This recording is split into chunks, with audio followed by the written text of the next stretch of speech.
Hi, Kyla. Hi, Ben. How are you doing? I'm okay. How are you? Okay, too. Hanging out in the bunker. Good. Uh, well, hey,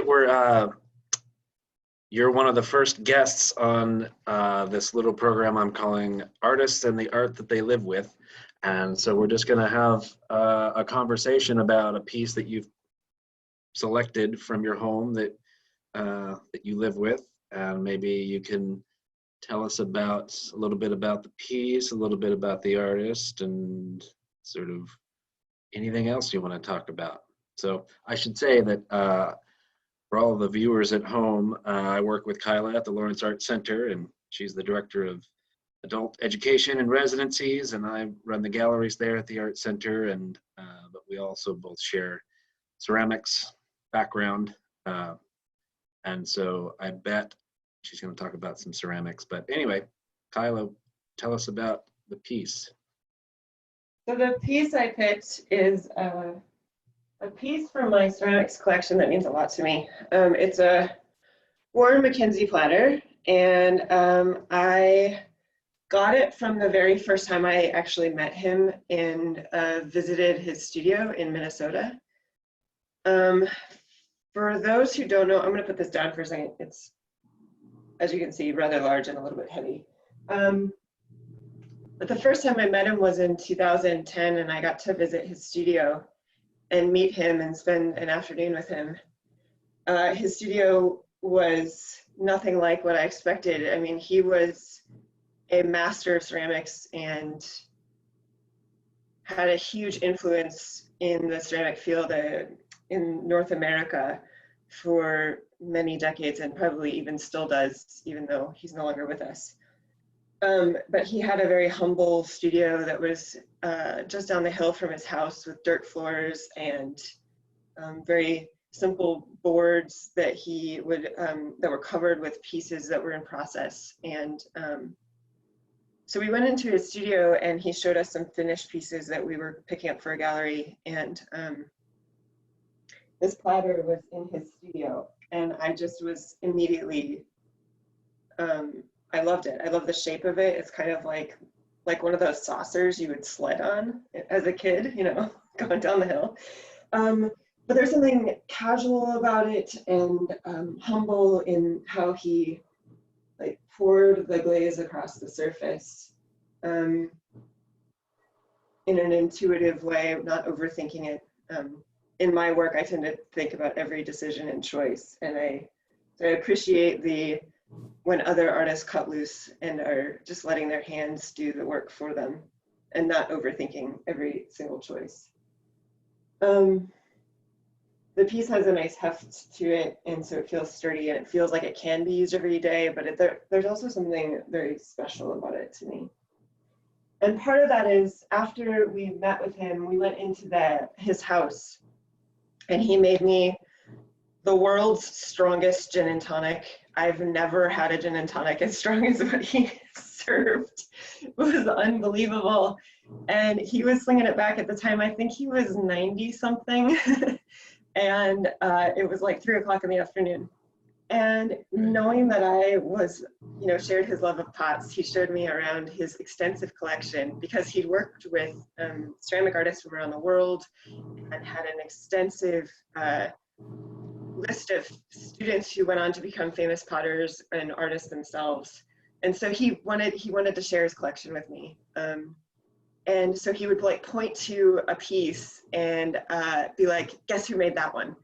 And it would be like, you know, a very simple cup. And it would sort of look familiar, but I couldn't quite place it. And it would be like, you know, he had a piece that was made by Peter Volkes, who was one of the more famous ceramic artists in the 20th century.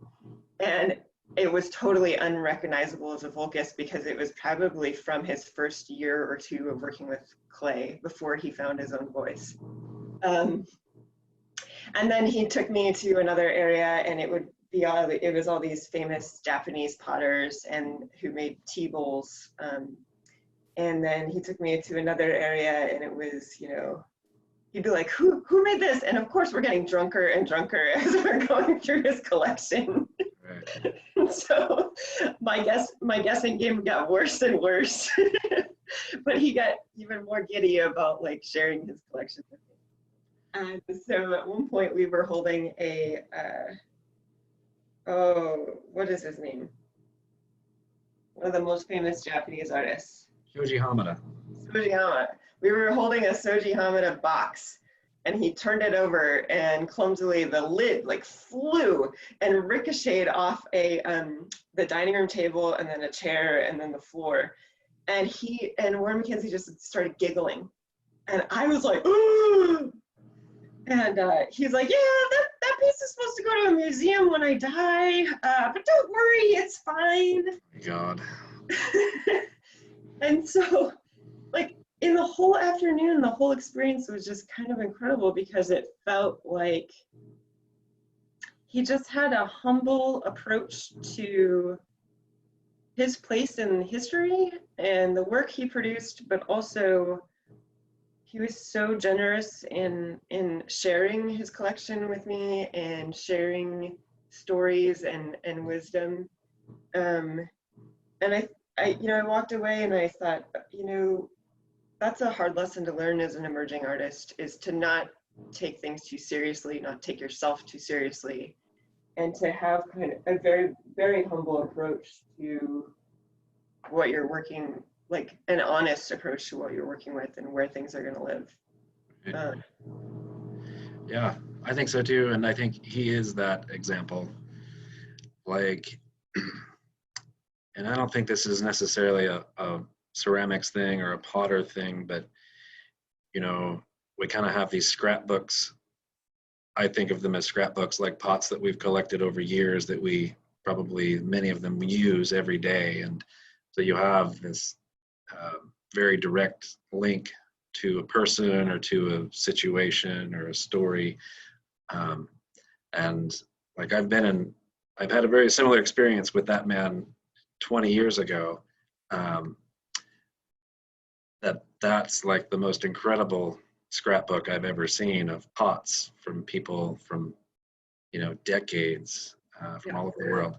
But I think living with art and having that opportunity to have we as artists that's how I've acquired a lot of art, is through trading with friends or people. And I think that's probably true for a lot of artists. So we have an extra layer to the connection. We have an extra connection to the work that's either hanging on the wall or, in the cupboard.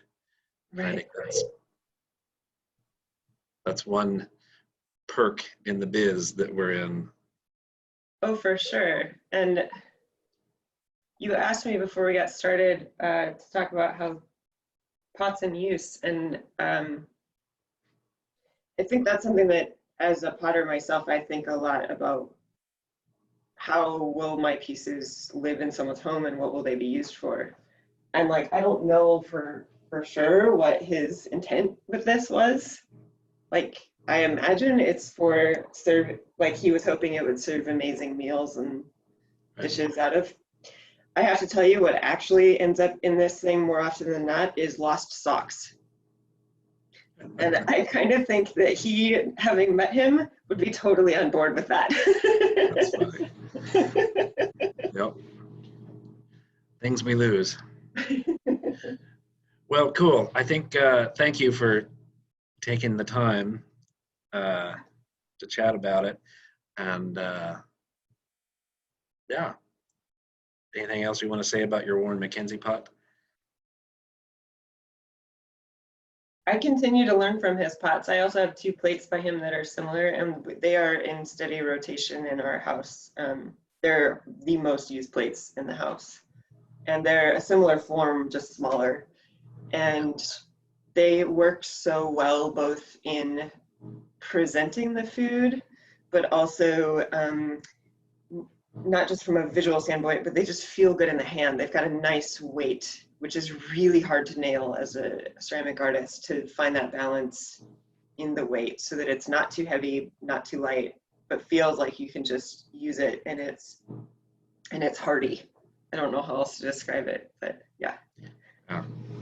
Yeah, I think intentional. I think his work always feels very intentional, and it's through a very casual mode of working. Yes. It's very enticing. Yeah.